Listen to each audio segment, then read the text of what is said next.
नमस्कार, myself Kamal Kishore Bhatt and welcome to Kamal education point. जैसा कि आप सभी जानते हैं, सेकेंड वर्ल्ड वॉर के समय यूएस ने जापान को बुरी तरह से हराया था।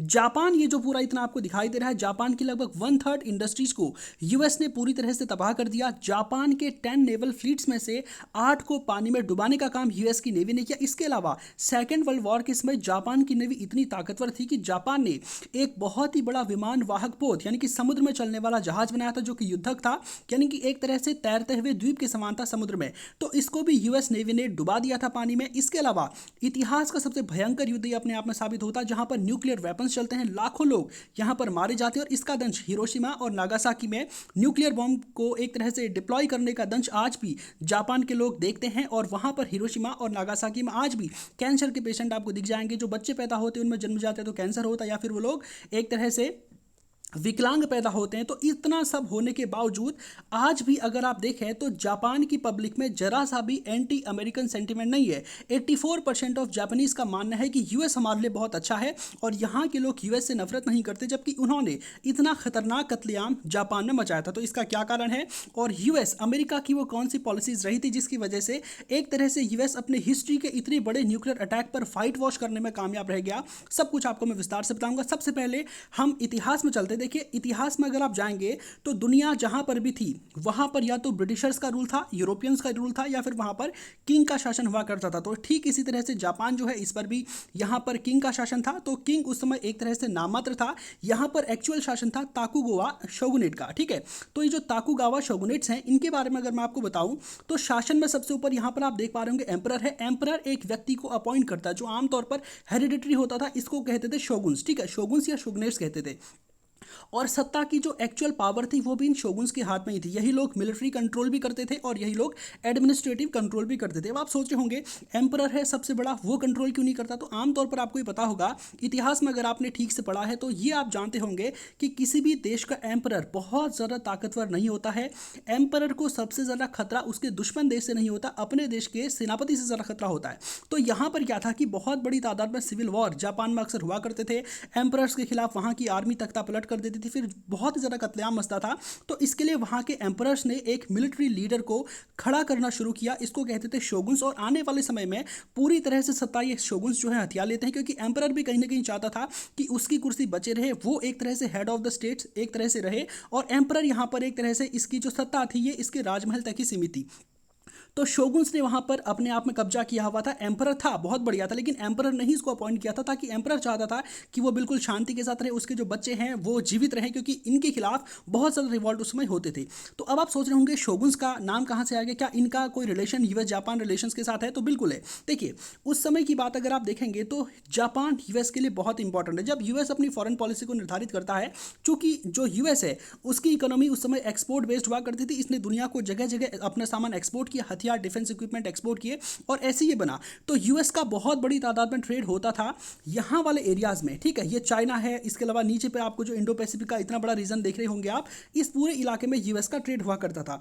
तो जो ताकुगावा शोगुनेट्स हैं, इन्होंने अपने देश में एक पॉलिसी बना रखी थी, और उस पॉलिसी की वजह से कहीं ना कहीं US relations Japan relations establish होते हैं।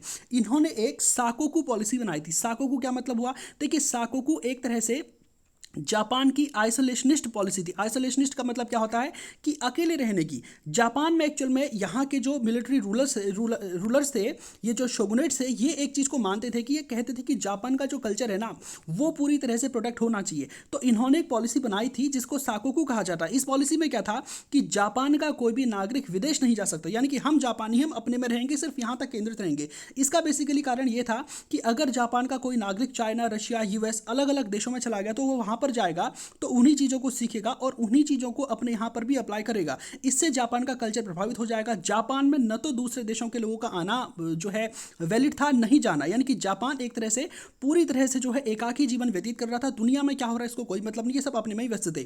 तो यहां से एक तरह से यूएस जापान रिलेशंस की शुरुआत होती है।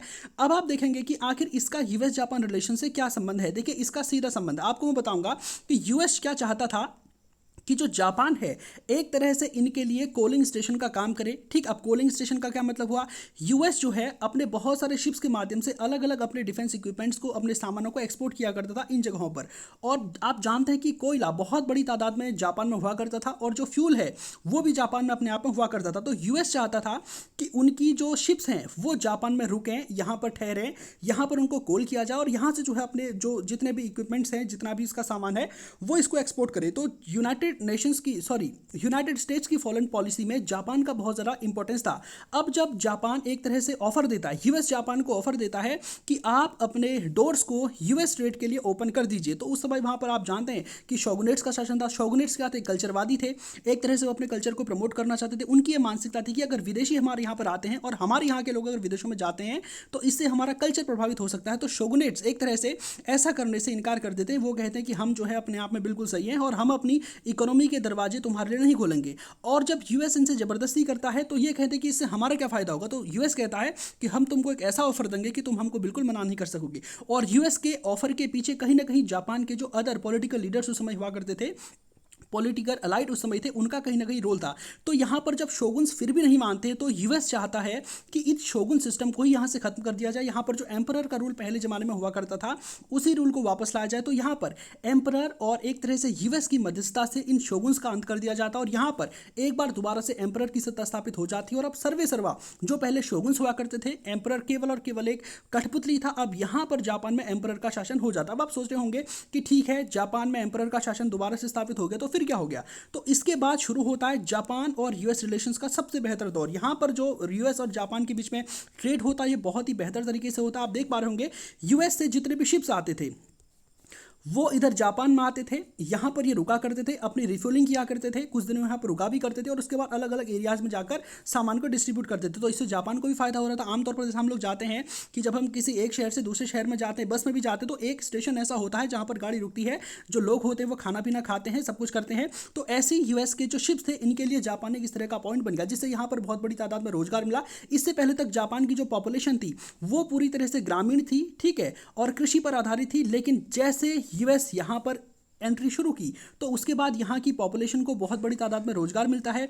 यूएस जापान में बहुत बड़ी तादाद में इंडस्ट्रीज खोलता है। अब देखिए इसका कारण क्या है। देखिए आप जानते हैं कि यूएस अगर इतनी दूर से सामान भेजेगा, यहाँ से अगर वो सामान भेजेगा तो आप देख पाएंगे कि ये बहुत महंगा होगा, इतना उसको एक्स्ट्रा चलना पड़ेगा। और आप मैप में भले ही आपको ये थोड़ा सा डिस्टेंस पर दिख रहा होगा, मैंने यहाँ से लाइन खींच दी, 1 सेकंड भी नहीं लगा, लेकिन एक्चुअल में डिस्टेंस बहुत लंबी थी। यहाँ से यहाँ तक पहुँचने में उस जमाने में 7 से 8 दिन लग जाया करते थे। तो यूएस ने अपनी जो मशीनरी थी, अपनी जो टेक्नोलॉजी थी वो जापान में स्थापित की और जापान इसमें इसने बहुत बड़ी तादाद में इन्वेस्टमेंट किया। और इसी इन्वेस्टमेंट का नतीजा ये था कि जापान ग्रामीण से शहरी हो गया। और जापान को ही क्यों चुना गया, अब आप सोच रहे होंगे, क्योंकि जापान चारों ओर से पानी से घिरा था और जो जगह चारों ओर से पानी से घिरी थी वहाँ पर इंडस्ट्रीज लगाना बहुत आसान होता है। क्यों? क्योंकि समुद्र से घिरे रहने की वजह से आप देखेंगे कि अगर फॉर एग्जाम्पल आप हमारे भारत में आ जाते हैं, ठीक है, अगर आप यहाँ पर भारत में आते हैं, आप हमारे भारत को देख पा रहे हो, अगर मान लीजिए यहाँ पर उत्तराखंड में कोई बैठा कोई व्यक्ति अगर अपने सामान को एक्सपोर्ट करना चाहता है यूएस को, या फिर नीचे आप अगर देखेंगे ब्राज़ील को, या फिर इधर किसी भी साउथ अफ्रीकन कंट्रीज में अगर एक्सपोर्ट करना चाहता है तो उसको सबसे पहले कच्चा माल यानी कि रॉ मटेरियल इंपोर्ट करना पड़ेगा। रॉ मटेरियल को यहाँ से गुजरात के कोस्ट तक लाएगा, उसके बाद इतनी लंबी डिस्टेंस यहाँ पर ट्रेवल करेगा, फिर वहाँ से सामान बनाएगा, फिर इतना कोस्ट तक लेकर के आएगा, फिर बेचेगा, ये बहुत लंबा हो जाएगा। तो जो एरिया समुद्र से घिरे रहते हैं वहाँ से क्या होता है कि कोस्टल एरियाज तक सामान, अब देखो यहीं पर सामान बनेगा तो सीधा ही एक्सपोर्ट हो जाएगा। तो अमेरिका का यहाँ पर क्या इंटरेस्ट था कि अमेरिका को चाइना एक बहुत बड़ी मार्केट उस समय हुआ करता था, क्योंकि चाइना की आबादी बहुत बड़ी थी और वो सिविल वॉर में एक तरह से चल रहा था। सिविल वॉर नहीं भी कहें तो यहाँ पर सब कुछ ठीक ठाक चाइना में उस समय नहीं चल रहा था। तो यूएस उस दौर में चाइना से जो रॉ मटेरियल है उसको इंपोर्ट करता था और यहाँ पर अपने यहाँ पर उस सामान को प्रोड्यूस करता था और उसको जो है चाइना को ही एक्सपोर्ट भी करता था और इसको अन्य कंट्रीज में भी जो है एक्सपोर्ट करता था। तो अगर यूएस की इंडस्ट्रीज केवल जापान में ही लग जाएंगी तो क्या होगा, चाइना से सामान जापान में आएगा, बनेगा, चाइना को एक्सपोर्ट हो जाएगा, यहाँ भी एक्सपोर्ट होगा, यहाँ भी अलग अलग जगहों का एक्सपोर्ट होगा। तो इससे डिस्टेंस घटेगी, सामान की लागत भी घटेगी और सामान बिकता तो अपने ही रेट पे है, सामान आमतौर पर सस्ता कम ही होता है, ठीक है। तो इससे जापान और चाइना जापान और यूएस दोनों को बहुत ज़्यादा फायदा हुआ। देखते देखते जापान एक तरह से बहुत बड़ी पावर बनने लगा। जापान का एक तरह से उदय ही यहीं से शुरू होता है। अमेरिका और जो वहाँ पर किंग का जो एक तरह से पैक्ट होता है वो जापान के लिए बहुत अच्छा काम करता है। तो सब कुछ बिल्कुल बढ़िया चल रहा था अभी तक। जापान और यूएस मिल करके ट्रेड कर रहे थे और पूरे एरिया में कहीं ना कहीं जापान और यूएस की डोमिनेंस यहाँ पर स्थापित हो जाती है। ऐसा होते होते 1914 का दौर आ जाता है। 1914 में आप जानते हैं 1914 में क्या होता है, फर्स्ट वर्ल्ड वॉर शुरू होता है और यहाँ पर जापान और यूएस बिल्कुल एक साथ लड़ते हैं। एक साथ लड़ने का मतलब ये क्या थे, एक पक्ष में थे और दोनों मिलकर के जर्मनी के खिलाफ लड़ते थे। तो इसी दौर में जो है फर्स्ट वर्ल्ड वॉर भी इनके द्वारा जीत लिया जाता और भी सब कुछ आगे चल रहा है, ये सब कुछ ठीक चल रहा था। लेकिन अब जैसा कि आप जानते हैं कि यूएस और जापान के पैक्ट की वजह से जापान बहुत मजबूत हो गया था। यूएस की अधिकांश मशीनरी जो है यहाँ पर थी, इनके पास टेक्नोलॉजी थी, सब कुछ थी, लेकिन बस इनके पास एक चीज़ की कमी थी, इनके पास क्या था, एरिया नहीं था। आप देख पा रहे होंगे जापान बिल्कुल एकदम छोटा सा है, देखिए ये बिल्कुल द्वीपीय एक तरह से है, ठीक, और सारा इलाका जो है इनका पानी से घिरा था और ये चाहते थे कि अब कहीं ना कहीं से अपना साम्राज्य विस्तार किया जाए और यहीं से प्रॉब्लम स्टार्ट होती है। जापान क्या करता है, इस चाइना के एरिया पर इन्वेट कर देता है, ठीक है। तो चाइना पर जब ये अटैक करता है तो चाइना का बहुत बड़ा हिस्सा ये एक तरह से कैप्चर कर लेता है। यहाँ पर आप देख पा रहे होंगे चाइना का ये वाला जो रीजन है बीजिंग के नदन साइड में, ये पूरा का पूरा जो एरिया है मंचूरिया कहलाता है। तो इस मंचूरिया पर जापान ने कब्जा करके इसको पूरी तरह से कब्जा लेता। अब यहाँ से जापान यूएस रिलेशंस प्रभावित होना शुरू होते हैं। जापान यूएस रिलेशंस यहाँ से प्रभावित क्यों होते हैं, क्योंकि चाइना बाजार था यूएस के लिए। चाइना उस समय कुछ भी नहीं था, यहाँ पर इंडस्ट्रीज ना के बराबर थी, यहाँ पर एक तरह से सिविल वॉर भी चल रहा था। सिविल वॉर आखिर में जो है सबसे ज़्यादा स्थान अपना लेता है। लेकिन यहाँ से जब चाइना ने यहाँ पर अटैक किया तो यूएस के लिए प्रॉब्लम होगी कि अब वो अपना रॉ मटेरियल कैसे इंपोर्ट करे और अपना सामान एक वॉर वाले देश में कैसे बेचे। तो यहाँ से यूएस और जापान के रिलेशंस एक दूसरे से कम होने शुरू होते हैं। ऑस्ट्रेलिया है, यूएस है, इन्होंने बाकायदा जापान को काफ़ी कंडेम किया। इन्होंने कहा कि हम कभी भी मंचूरिया को जापान का पार्ट कंसिडर नहीं करेंगे और कभी भी मंचूरिया को as a part of Japan कभी भी हम उसको मान्यता नहीं देंगे।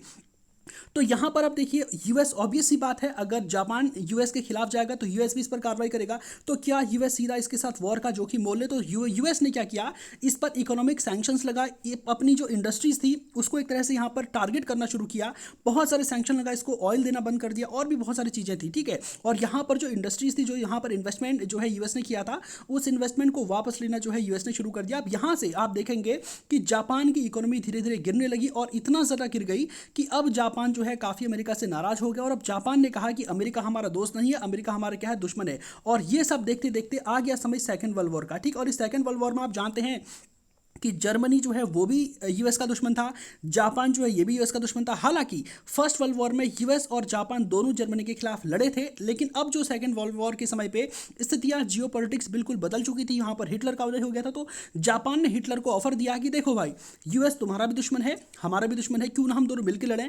तो एक तरफ हो जाते हैं जापान और जर्मनी और दूसरी तरफ देखिए यूएस ने इसमें पॉलिसी बनाई थी कि हम लोग बिल्कुल न्यूट्रल रहेंगे, हम किसी और नहीं रहेंगे। क्योंकि देखो यूएस की जो जियोपॉलिटिक्स अगर आप यहाँ पर देखेंगे ना, तो यूएस की जो लोकेशन है ना वो बहुत इंपॉर्टेंट। देखो यूएस इतना बड़ा सुपर पावर क्यों बन पाया, यूएस इतना बड़ा सुपर पावर बन पाया क्योंकि इसकी जो लोकेशन है एक तरह से पैसिफिक ओशियन और जो अटलांटिक ओशन इनके बीच में, यहाँ पर अटलांटिक ओशन है और इसके पीछे से यहाँ पर पैसिफिक ओशन है, इन दोनों के बीच में जो यूएस है और इसके कनाडा, मैक्सिको जो इसके पड़ोसी देश के साथ बहुत अच्छे रिलेशंस है। और यहाँ पर जो ये वाला रीजन आप देख पा रहे होंगे यूरोप, इसके साथ भी इसके बहुत अच्छे रिलेशंस है। इसलिए यूएस चाहता था कि अपनी इकोनॉमी पर फोकस करना और वो किसी भी कीमत पर वॉर पर नहीं जाना चाहता था। लेकिन इसी बीच जापान ने एक बहुत ही बड़ी भूल कर दी, जिसको कहेंगे एक तरह से जब विनाशकाली विपरीत बुद्धि वाला जो कॉन्सेप्ट आपको पता होगा कि इसने क्या किया, जापान के पर्ल हार्बर पर, सॉरी यूएस के पर्ल हार्बर पर जापान ने यहाँ से आकर अटैक कर दिया। ये आप देख पा रहे होंगे, मैंने मैप तो रखा था, इतना वो मैप शायद कहीं रह गया है। तो जापान ने क्या किया, यूएस के पर्ल हार्बर पर अटैक किया। अब जब जापान अटैक करेगा यूएस पर तो ऑब्वियस सी बात है यूएस वॉर में तो आएगा ही। तो यूएस ने ऑफिशियली डिक्लेयर कर दिया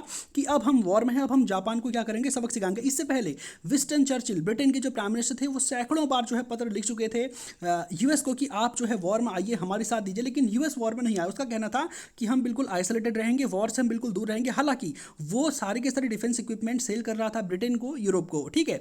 तो यहाँ पर क्या होता है कि जापान ने जैसे ही पर्ल हार्बर पर अटैक किया तो अमेरिकन नेवी उसके बाद कार्रवाई करती है, एक के बाद जो है जापान को अलग अलग शहरों पर हराती है। और उसके बाद जैसा कि आपको पता होगा कि यूएस के लिए ये बहुत ज़्यादा ज़रूरी नहीं था जापान पर एक तरह से न्यूक्लियर अटैक करना। देखिए जापान पर न्यूक्लियर अटैक यूएस क्यों करता है, क्योंकि कायदे के अनुसार ये वाला जो फ्रंट है ना, इस वाला फ्रंट जो है इसकी जिम्मेदारी यूएसएसआर के पास है। देखिए उस समय जब सेकंड वर्ल्ड वॉर चल रहा था तब यूएसएसआर और यूएस दोनों मिलकर लड़ रहे थे हिटलर के खिलाफ और जापान के खिलाफ। तो कायदे के अनुसार तो इस पर यूएस आसानी से यूएसएसआर जापान पर और कोरियन पेनिसुला पर और जो भी एरियाज ने कब्जा रखे थे ताइवान पर, इस पर आसानी से कब्जा कर सकता था, मंचूरिया पर कब्जा कर सकता था। लेकिन इसके बावजूद यूएस यहाँ पर अपनी कूटनीतिक चाल चलता है। वो एक तरह से चाहता नहीं था कि यूएसएसआर यहाँ पर कंट्रोल करे। क्यों?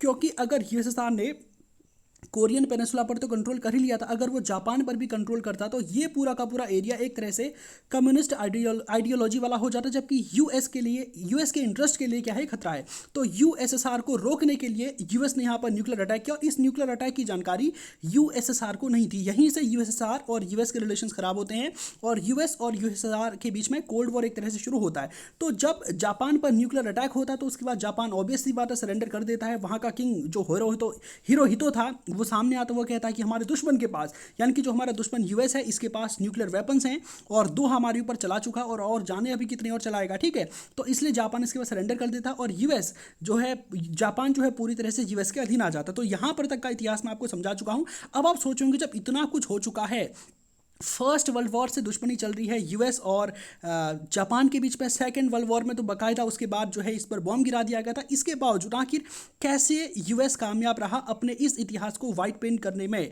तो अब मैं आपको बताऊंगा कि जैसे ही हिरोहितो ने सरेंडर यहाँ पर किया था तो उसके बाद यूएस की आर्मी यहाँ पर आती है और जापान को अपने कंट्रोल में ले लेती है। उसके बाद आप जानते होंगे कि 1945 से लेकर के 1952 तक ये 7 साल जो जापान में यूएस ने काम किया वो बहुत ही बेहतर था और मैं बाकायदा तारीफ करूंगा यूएस की इस मामले में। को यूएस ने बहुत सारे देशों को बर्बाद किया, वियतनाम को किया, अफगानिस्तान को किया, इराक को किया, लेकिन जापान के संबंध में यूएस की नीति बिल्कुल अलग थी। यूएस का कहना था कि जापान अगर हमारे न्यूक्लियर अटैक की वजह से गरीब रह गया, आने वाले समय में हमको क्या बनना है, सुपर पावर बनना है।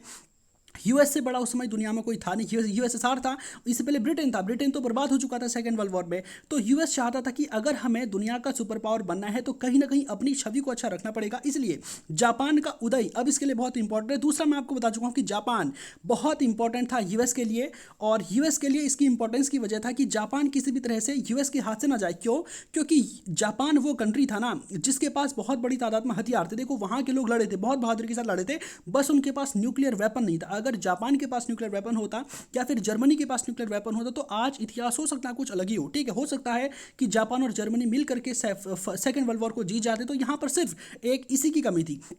और यूएस जानता था कि अगर अब जापान के साथ बुरे रिलेशन रखे गए तो हमारा ट्रेड जो हिंद प्रशांत क्षेत्र में हो रहा है वो बहुत बुरी तरह से प्रभावित होगा, क्योंकि यहाँ पर जो एक तरह से जापान है वही सबसे बड़ा खिलाड़ी है। तो अब यूएस ने स्टार्ट किया कि जापान के साथ अब हम अपने अच्छे रिलेशंस कैसे न कैसे जो है यहाँ पर रखें।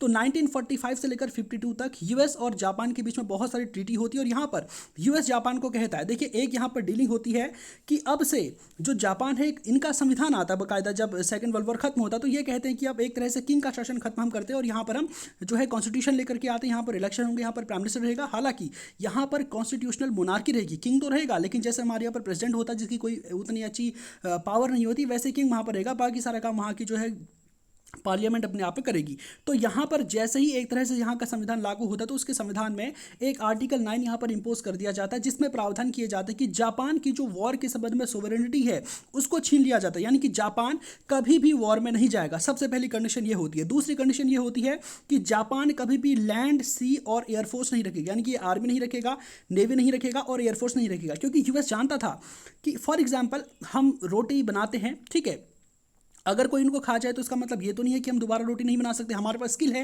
रोटी बनाने की, आटा हमारे पास है, स्किल है तो रोटी फिर से बना लेंगे। तो ऐसे ही जब जापान ने इतने बड़े बड़े नेवल शिप्स बना दिए थे, इतनी खतरनाक इसकी आर्मी थी कि इसको इतना भरोसा था यूएस के पर्ल हार्बर पर अटैक कराए, तो ऑब्वियस सी बात है अगर यूएस यहाँ पर से भागता है, ठीक है, अगर जापान को भरोसे में नहीं लेता और अगर ये अपनी आर्मी बनाता तो फ्यूचर में यूएस के लिए खतरा ही हो सकती है। इसलिए जो है यहाँ पर अमेरिका ने बहुत ही ज़्यादा सोच विचार के ये जो है एग्रीमेंट जापान के साथ साइन कराया था और बाकायदा इसको आर्टिकल 9 में स्थान दे दिया जाता है। यानी कि अब क्या होगा, जापान की रक्षा की जिम्मेदारी पूरी तरह से यूएस की होगी और यूएस जो है और जापान जो है अपनी आर्मी नहीं रखेगा, किसी देश से वॉर में नहीं जाएगा। और यहाँ पर 1945 से 52 तक एक बहुत ही जोरदार यहाँ पर निवेश यूएस की ओर से होता है। साथ में यूएस एक तरह से जापान को आश्वासन देता है कि आपके यहाँ पर हम इंडस्ट्रीज बनाएंगे और आपके यहाँ पर इंडस्ट्रीज़ को हम इस तरह से डिज़ाइन करेंगे कि जो आपके एक्सपोर्ट्स होंगे वो सीधा हमारी कंट्री में होंगे। तो जापान को एक बना बनाया बाजार यहाँ पर यूएस यहाँ पर मिल जाता। और इसके अलावा आप देखेंगे कि इसके बाद जापान की जो ऑटोमोबाइल इंडस्ट्री थी, यानी कि जो ऑटो इंडस्ट्री थी, वो इतना ज़्यादा खतरनाक बूम पकड़ती कि इसने यूएस को पिछाड़ दिया था। ठीक है,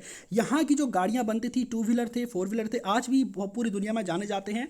और उस समय भी सेकेंड वर्ल्ड वॉर के केवल 7-8 साल के बाद जो जापान ने जो गाड़ियाँ मैन्युफैक्चर करनी अपने यहाँ पर शुरू की, वो बहुत ही सस्ती थी क्योंकि लेबर यहाँ चार्जेज यहाँ पर सस्ते थे और उनकी टेक्नोलॉजी भी बहुत बढ़िया थी। और यूएस की जो मार्केट थी उसको इसने पछाड़ कर रख दिया था। बाद में यूएस ने बाकायदा एक ट्रीटी करने का प्रयास इसके साथ किया कि ये जो है येन की जो कॉस्ट है वो कम है, ये इसके मुकाबले बहुत ही कमज़ोर है जापान की करेंसी, और डॉलर जो है मजबूत है। तो जापान जो अमेरिका के प्रभाव में आकर इसको येन को मजबूत करना पड़ा। बाद में इससे भी कोई खास फर्क नहीं पड़ा। बाद में जापान ने अपनी इंडस्ट्रीज़ को अमेरिका में ही ओपन करना शुरू कर दिया और वहाँ की मार्केट को पूरी तरह से कैप्चर कर लिया और आने वाले समय में पूरी दुनिया की मार्केट को कैप्चर कर लेता है।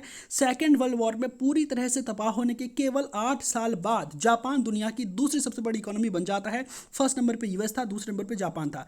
तो ये सब अमेरिका की बेहतर नीतियों की वजह से ही हो पाया। अब इसके बाद 6 से 7 सालों के बाद स्थितियां और ज़्यादा बदल जाती हैं। यहाँ पर आप जानते हैं उसके बाद कोरिया में यहाँ पर वॉर शुरू हो जाता है और कोरिया में जब वॉर शुरू हुआ ना तो उसके बाद यूएस की चिंता और ज़्यादा बढ़ गई। यूएस की चिंता यहाँ पर ये थी कि ये जो कोरिया है, ठीक है, यहाँ पर सोवियत का एक तरह से अटैक था और साउथ कोरिया में यहाँ पर यूएस था और चाइना और यूएसएसआर मिल करके कोरिया में अपनी आर्मी यहाँ पर इन लोगों ने भेजी थी और जो यूएस की आर्मी और साउथ कोरिया इसकी आर्मी के खिलाफ लड़ रही थी। तो यहाँ पर इसको ये डर सताने लगा कि फ्यूचर में जिस तरह से नॉर्थ कोरिया अपना विस्तार करने का प्रयास कर रहा है, फ्यूचर में ये नॉर्थ कोरिया जापान पर अटैक कर सकता है। तो उस समय पूरी जिम्मेदारी हमारे ऊपर आ जाएगी। इसलिए अब यूएस कहता है कि जो आर्टिकल 9 में हमने लिखा था ना कि तुम लैंड नेवी और एयरफोर्स नहीं बनाओगे, तब तुम एक काम करो, तुम अपनी आर्मी बनाओ। अब देखो यहाँ पर जापानीज लोग पूछते हैं कि क्यों भाई, कुछ समय पहले तो तुम ही ने एक एग्रीमेंट हमारे साथ किया था, हमको बोला था कि तुम्हारी रक्षा की जिम्मेदारी हमारी, तुम सिर्फ अपनी इकोनॉमी पर, अपनी आर्थिक तरक्की पर ध्यान दो, तुम्हारी रक्षा की जिम्मेदारी हम लेते हैं। तो इसमें यूएस कहता है कि हम आपकी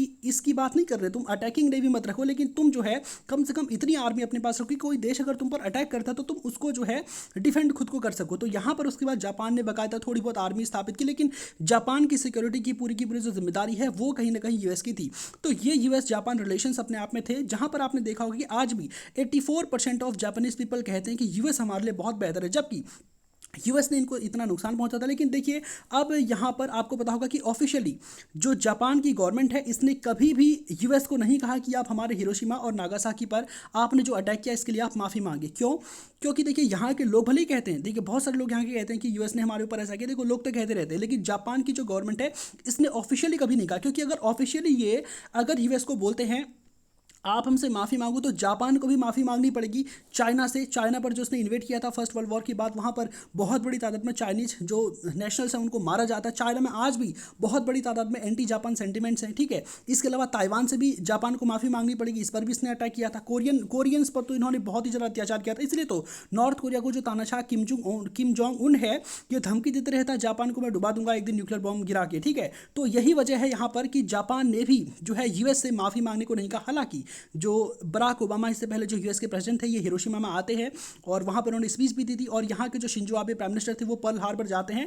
तो दोनों के बीच में रिलेशंस आज की डेट में बहुत अच्छे हैं। और कहीं ना कहीं यूएस अपनी पॉलिसीज़ की बदौलत जापान में जो उसने न्यूक्लियर अटैक किया था और जो कुछ भी वहाँ पर होता है सेकेंड वर्ल्ड वॉर के दौरान, उसमें जापान को समझाने में और जापान की हेल्प करने में पूरी तरह से कामयाब रहा। और जापान और यूएस का रिलेशन, ठीक है, 1942 के बाद से लेकर अब तक पूरी तरह से एक तरह से सतत रहा है, बहुत बेहतर है। हालांकि जापान को अब महसूस होने लगा है कि वो भी अपनी आर्मी को बिल्डअप करे, क्योंकि उसके पास चाइना से बहुत बड़ा सिक्योरिटी थ्रेट है, नॉर्थ कोरिया से बहुत बड़ा सिक्योरिटी थ्रेट है। हालांकि साउथ कोरिया और जापान के रिलेशंस भी बहुत अच्छे नहीं है, लेकिन यूएस की प्रेजेंस होने की वजह से आजकल साउथ कोरिया और जापान के बीच में इश्यूज़ काफ़ी अच्छे चल रहे हैं, ठीक है। उम्मीद करता हूँ कि सारी जानकारी जो आज के सेशन में आपको दी आप इसको ठीक से समझ पाए होंगे। तो आपके इस मामले को लेकर क्या क्वेरीज हैं कमेंट सेक्शन में डेफिनेटली जवाब दें।